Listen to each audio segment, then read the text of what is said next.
नमस्कार, सत्यहिंदी.com पर आपका स्वागत। मैं हूं शैलेश। भारत और चीन में जो सीमा विवाद है उसका कोई भी हल निकलता हुआ अभी दिखाई नहीं दे रहा है। हालांकि दोनों तरफ से बातचीत जारी है। इस बीच खबर ये आई है कि गलवान घाटी में और खास तौर पे जो पेंगोंग झील का इलाका है वहां चीन ने अपने फौजियों की संख्या फिर से बढ़ा दी है। ये एक चिंता वाली बात है। इसी बीच भारत को फ्रांस से 5 राफेल लड़ाकू विमान मिल गए हैं और इसको लेकर मीडिया में बहुत प्रचारित किया जाता है कि अब चीन डर जाएगा। क्या सचमुच चीन डर जाएगा? क्या सचमुच 5 राफेल के आने से भारत की जो वायु शक्ति है वो बहुत मजबूत हो गई है? क्या अब हम भारत से चीन से युद्ध करने की स्थिति में हैं?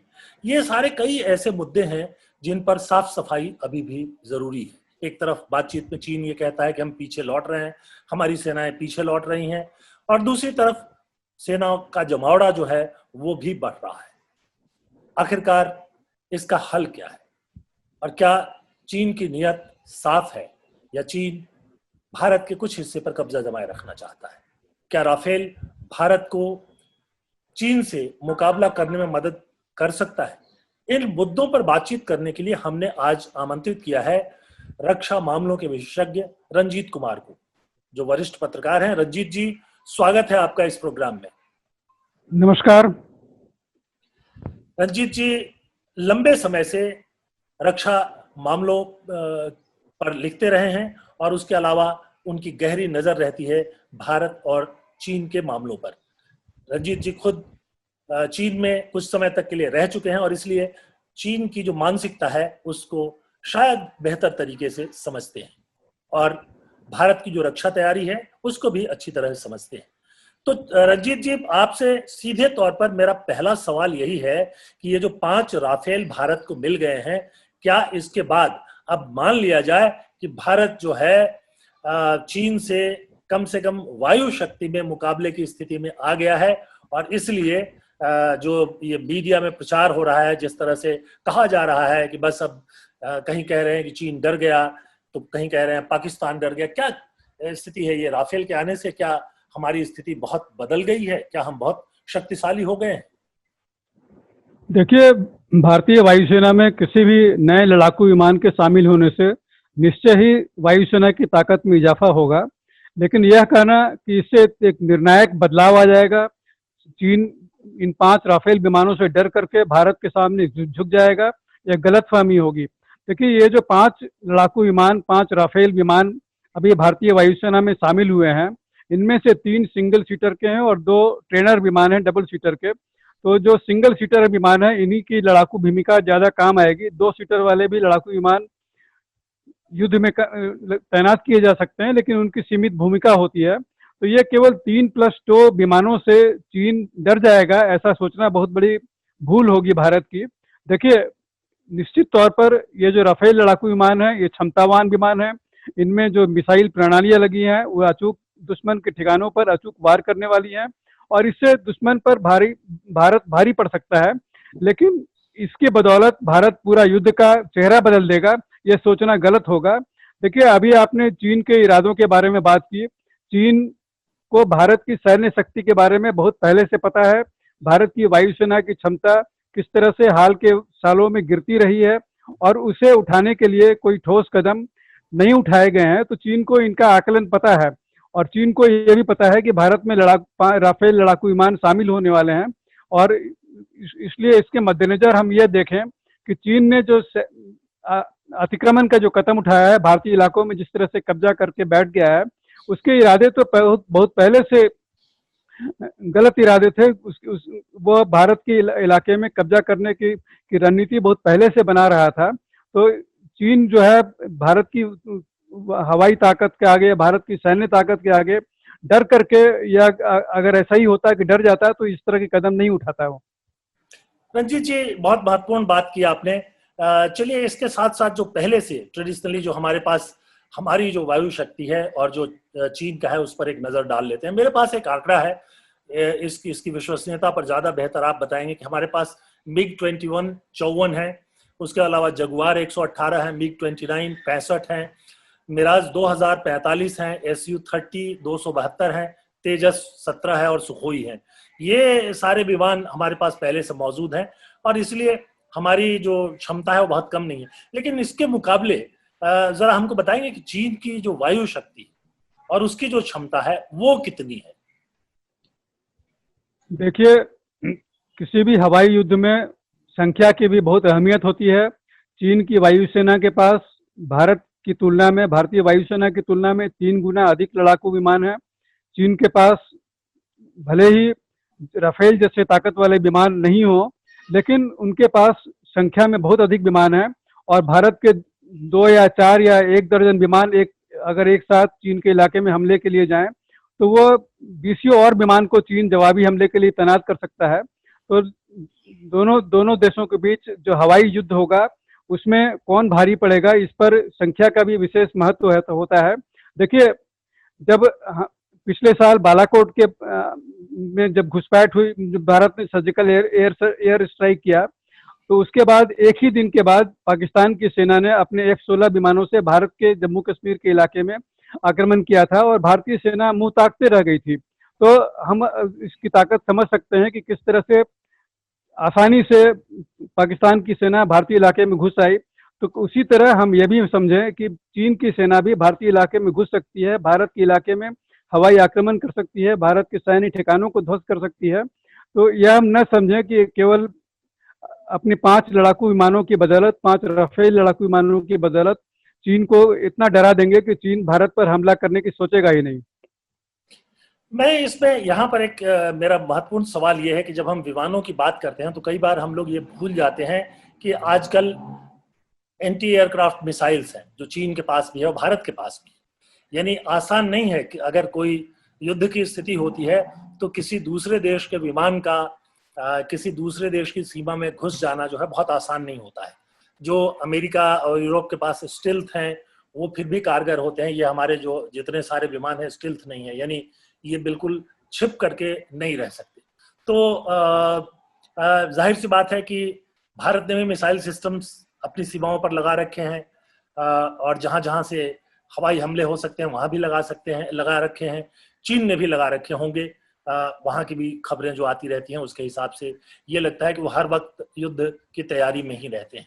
तो ये जो मिसाइल सिस्टम है वो जो वायु हमला है यानी एयर स्ट्राइक है उसको रोकने में कितना सक्षम हो सकता है? देखिए, भारत और चीन के बीच 4000 किलोमीटर की लंबी वास्तविक नियंत्रण रेखा है और चप्पे चप्पे पर मिसाइल, एंटी मिसाइल सिस्टम्स लगाना मुमकिन नहीं होगा। हवाई रक्षा प्रणालियां चप्पे चप्पे पर तैनात रखना मुमकिन नहीं हो सकता। किसी खास इलाके में जहां पर भारत की आबादी वाले इलाके हैं, भारत के सैन्य तैनाती वाले इलाके हैं, वहां पर जरूर इन्हें तैनात किया जा सकता है। लेकिन पूरे 4000 किलोमीटर की लंबाई वाले इलाके को एंटी मिसाइल सिस्टम से कवर करना मुमकिन नहीं हो सकता। तो युद्ध के समय में जरूर चीन के लिए चिंता की बात होगी कि किस इलाके से भारतीय इलाके में अतिक्रमण किया जाए।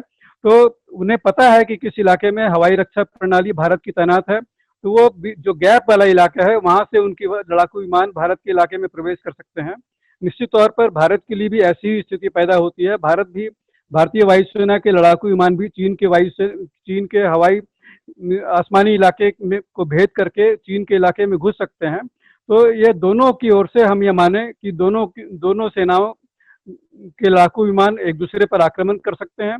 उन्हें रोकने में कौन कितना कामयाब हो पाता है यह कहना बहुत मुश्किल है, क्योंकि देखिए, भारत के पास जो एंटी मिसाइल सिस्टम्स हैं, आकाश मिसाइल प्रणाली है जिसकी मारक दूरी केवल जमीन से हवा में मार करने वाली जो आकाश मिसाइल है 25 किलोमीटर दूर तक की है। तो 25 किलोमीटर के रेंज के इलाके में ही हम अपनी हवाई सुरक्षा को सुनिश्चित कर सकते हैं। अब इस मिसाइल प्रणाली को पूरे 4000 किलोमीटर के इलाके में तैनात रखना मुमकिन नहीं हो सकता।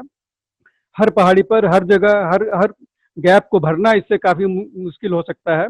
चीन के लिए भी वैसी ही स्थिति पैदा होती है। तो युद्ध की स्थिति में दोनों सेनाएं एक दूसरे के अंदर घुस करके हमला करने में कामयाब होगी, इसमें कोई संदेह नहीं है। दोनों सेनाओं को बराबर का नुकसान हो सकता है।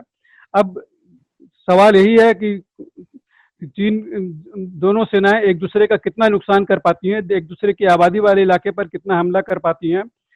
दोनों सेनाओं के पास बराबर की हवाई ताकत है। एक चीन की वायुसेना के लड़ाकू विमान यदि भारतीय वायुसेना के अंदर प्रवेश करने की कोशिश करते हैं तो उन्हें रोकना कुछ हद तक मुमकिन हो सकता है, या केवल एक खास इलाके में ही मुमकिन हो सकता है जहां पर हम भारत की हवाई रक्षा प्रणाली तैनात है। जिन इलाकों में हवाई रक्षा प्रणाली तैनात नहीं है वहां से चीन की सेना के वायु की लड़ाकू विमान अंदर घुसने में कामयाब हो जाए तो इसमें कोई हैरानी की बात नहीं होगी। इसमें एक यहाँ पर एक महत्वपूर्ण सवाल ये भी उठता है कि हम ये बात सही है कि 4000 किलोमीटर तक सीमा मिलती है भारत और चीन की, लेकिन जो ये पूरी सीमा है वो तिब्बत की सीमा है, और चीन की जो मुख्य भूमि है, चीन की राजधानी बीजिंग को ले लें या बाकी पूरा, वो तो बहुत दूर है। यानी ये पूरे तिब्बत को क्रॉस करके भारतीय विमानों का इस रास्ते से जाना बहुत मुश्किल है, जबकि तिब्बत की जो आबादी है वो बहुत घनी आबादी वाला इलाका है नहीं, उनका सबसे महत्वपूर्ण शहर कोई है नहीं। हाँ, सैनिक ठिकाने जरूर उन्होंने कुछ बना रखे हैं जिस पर कि भारत की नजर हो सकती है, पर इससे जो चीन का बहुत ज्यादा नुकसान नहीं हो सकता। लेकिन ये बताया जाता है कि जैसे ही भारतीय क्षेत्र में आते हैं तो भारत की आबादी और सैनिक तैनाती वाले इलाके बहुत जल्दी ही शुरू हो जाते हैं, यानी हम बहुत करीब से उनके निशाने में हो सकते हैं। क्या ये भी हमारे लिए एक संकट है? निश्चित तौर पर चीन का जो तिब्बत का इलाका है वो काफी वीरान बंजर इलाका है, पहाड़ी इलाका है, और वहां पर यदि भारतीय वायुसेना के लड़ाकू विमान पहुंच करके एक हमला करने में कामयाब हो भी पाए तो चीन का कोई बहुत बड़ा नुकसान नहीं होने वाला है। और आपने सही कहा कि भारतीय इलाके में आज जो आबादी वाले इलाके हैं सीमा से लगे हुए हैं, भारत के जो सैन्य शिविर हैं, सैन्य अड्डे हैं, वो सीमा के काफी नजदीक हैं, तो चीन के लड़ाकू विमान अपनी सीमा के भीतर रहते हुए ही उन पर हमला कर सकते हैं। उसी तरह भारतीय वायुसेना के लड़ाकू विमान भी अपनी सीमा के भीतर रहते हुए चीनी सैन्य ठिकानों पर हमला कर सकते हैं। लेकिन देखना यह होगा कि भारत चीन का कितना नुकसान कर पाता है। अगर तुलना करें तो चीन के लड़ाकू विमान भारत के जो इलाके में जिस तरह से हमला करेंगे, भारत के जो शहरी इलाके हैं, भारत के जो प्रमुख सैन्य अड्डे हैं, वो उनकी मारक दूरी में आ जाते हैं और वो भारत को अधिक नुकसान करने की स्थिति में होंगे। तो यह जो युद्ध की स्थिति पैदा होगी उसमें नुकसान भारत का भी कम नहीं होगा। भारत के लड़ाकू विमान दुश्मन के इलाके में जाकर के, चीन के इलाके में जाकर के किसी सैन्य ठिकाने को निशाना बनाने, लेकिन वहां पर जो बंजर पहाड़ी इलाका है उस पर हमला करने से भारत को कोई रणनीतिक लाभ नहीं होगा। उसकी तुलना में चीन को जरूर भारत के इलाके पर हमले करने की जो बेहतर रणनीतिक स्थिति पैदा होती है और चीन लाभ की स्थिति में रहता है। तो जाहिर सी बात है, ये साफ दिखाई दे रहा है कि युद्ध जो है वो भारत और चीन के बीच जो सीमा विवाद है उसका कोई विकल्प नहीं है, और वो कम से कम भारत के 100% इंटरेस्ट में कहें तो वो है भी नहीं। नहीं, आपने सही कहा, युद्ध कोई विकल्प नहीं हो सकता, और यही वजह है कि पैंगोंग झील का जो इलाका है वहां पर चीन ने जिस तरह से अपने 40,000 से अधिक सैनिक जमा कर रखे हैं, भारतीय सेना ने भी चीन की चुनौती का जवाब देने के लिए 35,000 से अधिक सैनिक वहां पर भेज दिए हैं। लेकिन भारत इस विकल्प पर विचार नहीं कर रहा है कि चीन की सेना को जबरदस्ती सैन्य कार्रवाई करके वहां से विस्थापित किया जाए। भारत की सेना की रणनीति यही है कि वहां पर जम करके बैठे रहें और चीन की चुनौती को जवाब देने के लिए तैयार रहें, लेकिन युद्ध छेड़ने की स्थिति में भारत नहीं है। भारत इस विकल्प पर विचार भी नहीं कर रहा है। इसीलिए भारतीय सैन्य हल्कों में माना जा रहा है कि अब सर्दियों का मौसम आने वाला है, बर्फ पड़ने वाली है, तो ऐसी हालत में भारत की सेना वहां पर कैसी तैनात रह सकेगी। उनके लिए भोजन पानी की व्यवस्था करना, वहां पर रहने और कई अन्य तरह के जो इंतजाम होते हैं वो करना, और उस पर कितना खर्च होगा, कितना अरबों रुपए का खर्च होगा, प्रतिदिन का खर्च इतना भारी खर्च है। 40,000 से अधिक सैनिकों के लिए देखभाल के लिए जो इंतजाम करना होता है वो बहुत बड़ी व्यवस्था करनी पड़ती है उसके लिए। तो यह सब कैसे होगा, यह सब भारत की सेना के सामने बड़ी दुविधा की स्थिति है। फिर भी भारत की सेना युद्ध के विकल्प पर विचार नहीं कर रही। भारतीय सेना यही सोच रही है कि वहां पर भी अपने चीन की सेना के सामने अपने सैनिकों को तैनात करके चीन पर सैनिक दबाव बनाए रखा जाए। तो जाहिर सी बात है, ये दबाव बनाए रखने की बात है, और दूसरी तरफ यह है कि इसका कोई कूटनीतिक या राजनीतिक हल निकाला जाए, जिसके लिए वो बहुत सारे ऐप्स वगैरह बैन किए हैं। हालांकि चीन पर उसका बहुत मामूली असर ही होता है, क्योंकि चीन एक आर्थिक महाशक्ति भी बन चुका है, और आर्थिक महाशक्ति होने के के कारण से ही वो अमेरिका से भी जूझ रहा है, यूरोप से भी जूझ रहा है और भारत से भी जूझने में उसको कोई दिक्कत नहीं है। स्वदेशी की बहुत बातचीत हो रही है, लेकिन हालत यह है कि भारतीय बाजार आज भी जो है वो चीनी सामानों से पटे हुए हैं। मैं आपको एक उदाहरण दे दूं कि मुझे एक राउटर खरीदना था ताकि मैं जहां अभी बैठा हूं यहाँ से बैठकर और बेहतर ढंग से बातचीत कर सकूं। तो मैंने बहुत कोशिश की कि कोई भारत में बना हुआ या चीन के अलावा किसी दूसरे देश में बना हुआ राउटर एक मिल जाए, पर नहीं मिला। जो भी थे, ब्रांड नेम चाहे जो भी था, कंपनी अमेरिकन थी, कंपनी यूरोपियन थी, लेकिन वो मेड इन चाइना ही था।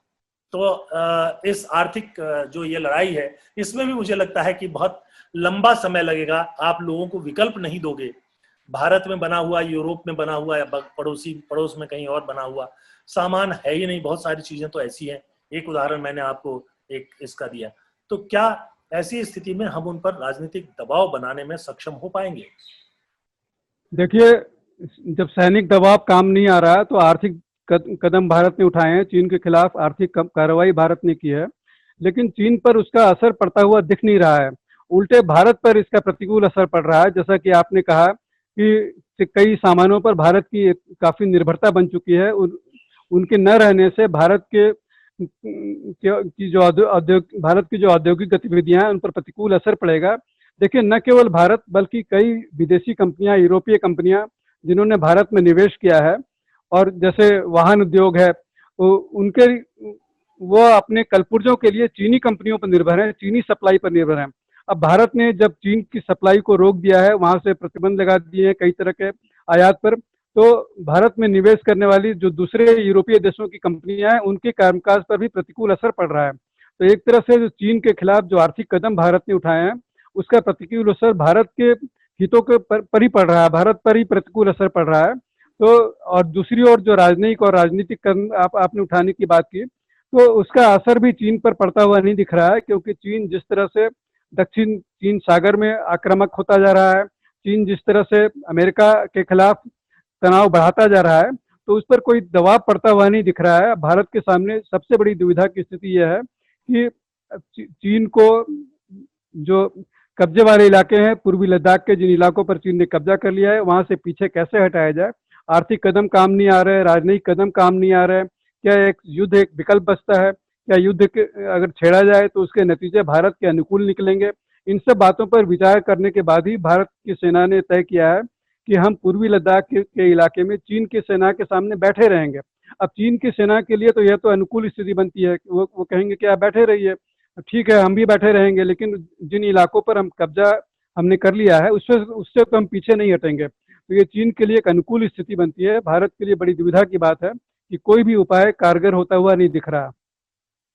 आपने बहुत महत्वपूर्ण जानकारी दी। रंजीत जी, मैं एक आखिरी सवाल आपके सामने रखता हूं कि क्या जो खास तौर पे ये प्योंगयांग जो है, सबसे ज्यादा उलझा हुआ मामला यही लग रहा है कि उसमें जो फिंगर 4 तक पहुंच गए हैं चीनी 4 से लेकर 8 तक, जहां भारत पेट्रोलिंग करता था। और भारतीय हिस्सा तो चीन ने कभी नहीं माना था, लेकिन वो एक विवादास्पद हिस्सा माना जाता था।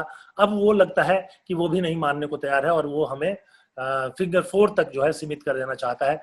क्या आपको लगता है कि कोई ऐसी स्थिति आ सकती है कि चीन जो है उससे पीछे हटे और ये मान ले कि लाइन ऑफ एक्चुअल कंट्रोल जो है वो फिंगर 8 तक भारत जो है वो फिर से जा सकता है, या जो दूसरे 5-6 इलाके और हैं जहाँ छोटे मोटे विवाद और भी हैं, जहां थोड़ा और बढ़ा हुआ है, वहां से वो हट जाएगा? देखिए, चीन को वहां से पैंगोंग झील के इलाके से विस्थापित करना बहुत मुश्किल लग रहा है। चीन उन इलाकों पर कब्जा करने के लिए बहुत पहले से तैयारी कर रहा था, और देखिए इसका एहसास चीन ने इस साल के शुरू में ही दे दिया था। 2 जनवरी को चीन की सेना के लिए चीन के राष्ट्रपति ने एक ट्रेनिंग मोबिलाइजेशन ऑर्डर जारी किया था, जिसकी सूचना चीन की समाचार एजेंसी सिन्हुआ पर भी जारी की गई थी। लेकिन भारतीय जो रक्षा कर्णधार हैं, जो सैन्य नेतृत्व हैं, उन्होंने इसका सही आकलन नहीं किया और इसके अनुरूप सही सैन्य तैयारी नहीं कर पाए। चीन की सेना आगे बढ़ती गई और 5 से 9 मई के बीच भारत के पूर्वी लद्दाख के विभिन्न इलाकों में अतिक्रमण कर दिया। भारत की सेना पर सैन्य दबाव बना करके भारतीय सैनिकों को आगे बढ़ने से रोक दिया। अब भारत की सेना के सामने विकल्प क्या बचता है? देखिए, चीन की जो रणनीति है कि 2 कदम आगे बढ़ो, 1 कदम पीछे हटो, उसी रणनीति के तहत चीन की सेना ने गलवान घाटी में अपने सैनिक पीछे किए हैं। लेकिन इसके आधार पर वो कह रहा है कि हम बीच का रास्ता तलाशें, एक इलाके से हम पीछे हट गए हैं, दूसरे इलाके से हम पीछे नहीं हटेंगे। तो चीन इस तरह के समझौता कर लेने की बात कर रहा है, जो भारतीय पक्ष को कतई मान्य नहीं है। भारत की विदेश मंत्रालय के अधिकारियों के साथ चीनी अधिकारियों की जो बातचीत हुई है, उसमें यह साफ किया गया है भारत से कि जो स्टेटस को एंटी होता है, यथास्थिति 5 मई के पहले की जो थी, चीन की सेना उसे बहाल करे। लेकिन चीन की सेना वहां से किसी भी तरह हटने को तैयार नहीं है। उसने एक लंबी रणनीति के तहत उन इलाकों पर कब्जा किया है। चीन को पता है कि इन इलाकों का जो रणनीतिक महत्व है, क्योंकि उस इलाके से जो दौलत बेग ओल्डी की जो सड़क गुजरती है, 255 किलोमीटर की सड़क भारत ने बनाई है, उसकी सामरिक अहमियत को कम करने के लिए चीन ने यह कदम उठाया है। और चीन आसानी से पेंगोंग झील का इलाका नहीं छोड़ने वाला, क्योंकि उसकी सारी रणनीति विफल हो जाएगी। क्योंकि चीन को पता है कि इस इलाके से भारत अक्साई चीन पर नजर रख सकता है, गिलगिट और बाल्टिस्तान का जो इलाका है वहां पर नजर रख सकता है, कराकोरम राजमार्ग का जो इलाका है वहां पर नजर रख सकता है। तो चीन ने यह रणनीति अपनाई है कि भारत को इस इलाके में अपनी रणनीतिक जो भारत ने कदम उठाए हैं उसे बेअसर करने के लिए यह उसके लिए जरूरी था कि पेंगोंग झील के इलाके पर बैठ जाए और उसे खाली न करे। देखिए, उसे खाली न करने के लिए चीन ने वहां पर भारी सैन्य जमावड़े कर लिए हैं, सैन्य ढांचागत निर्माण कर लिए हैं। चीन के लिए अब यह प्रतिष्ठा का सवाल भी बन गया है कि वहां से अपनी सेना नहीं हटाएगा। अब भारत के सामने दुविधा की स्थिति यही है कि कब तक चीन की सेना के सामने धरना देकर के बैठी रहे। ये तो ऐसा ही है कि आप किसी को अपने इलाके से बेदखल करने के लिए उसके घर के आगे धरना देकर के बैठ जाएं कि हम तो नहीं मानेंगे, हम यहीं बैठे रहेंगे। अब वो कह सकता है कि ठीक है, आप बैठे रहो, ये आपकी इच्छा है, बैठे रहो। अब भारतीय सेना इसी तरह वहां बैठी रहेगी। अब देखना यह होगा कि चीन की सेना क्या भारत की इस व्यवस्था के आगे पीछे हटने को तैयार होगी। रंजीत जी, बहुत बहुत धन्यवाद, बहुत महत्वपूर्ण जानकारी आपने दी। और जो टेलीविजन और भारत का कुछ मीडिया ये प्रचारित कर रहा है कि बस अब राफेल 5 आ जाने के कारण, जिसमें कि 2 तो ट्रेनर विमान ही है, हमारी वायु शक्ति बढ़ गई है, चीन के साथ युद्ध हो सकता है, मुकाबला हो सकता है। आपने सही जानकारी दी कि अभी युद्ध की स्थिति नहीं बन सकती है। अगर हम तुलना करें तो चीन के पास आर्थिक शक्ति भी है, सैनिक शक्ति भी है, और हमसे वो कहीं कमजोर नहीं है, बल्कि कई मामलों में हमसे ज्यादा मजबूत स्थिति में है। उस पर बहुत सारी निर्भरताएं, हमारे देश की निर्भरताएं जो हैं पिछले 5 से 10 सालों में जो बढ़ी हैं, वो अभी भी बरकरार है। तो इस प्रोग्राम को हम यहीं खत्म करते हैं। रंजीत जी, बहुत बहुत धन्यवाद आपको इस प्रोग्राम में शामिल होने के लिए। नमस्कार। नमस्कार, धन्यवाद। और साथियों, इस प्रोग्राम को हम यहीं खत्म करते हैं, लेकिन मैं आपको ये बता दूं कि आप YouTube पर, Facebook पर और उसके अलावा Twitter पर, दूसरे जो सोशल मीडिया प्लेटफॉर्म है उससे भी आप जुड़ सकते हैं। इस प्रोग्राम के बाद आपको एक बटन मिलेगा डिस्क्रिप्शन का, उसको दबा करके आप satyhindi.com की सदस्यता प्राप्त कर सकते हैं। कैसे प्राप्त करेंगे वो आपको वहां बताया जाएगा। और जो ये गोदी मीडिया और कॉरपोरेट जर्नलिज्म है, जिसने सच को छिपाने की पूरी कोशिश की है, उसकी जगह हम जो सच को सामने लाने की कोशिश कर रहे हैं, उसमें आप मदद कर सकते हैं। तो आज के लिए बस इतना ही। बहुत बहुत धन्यवाद। नमस्कार। सत्य हिंदी के और वीडियोस को देखने के लिए हमारे YouTube चैनल को सब्सक्राइब करें और सीधे नोटिफिकेशन पाने के लिए बेल आइकन दबाएं।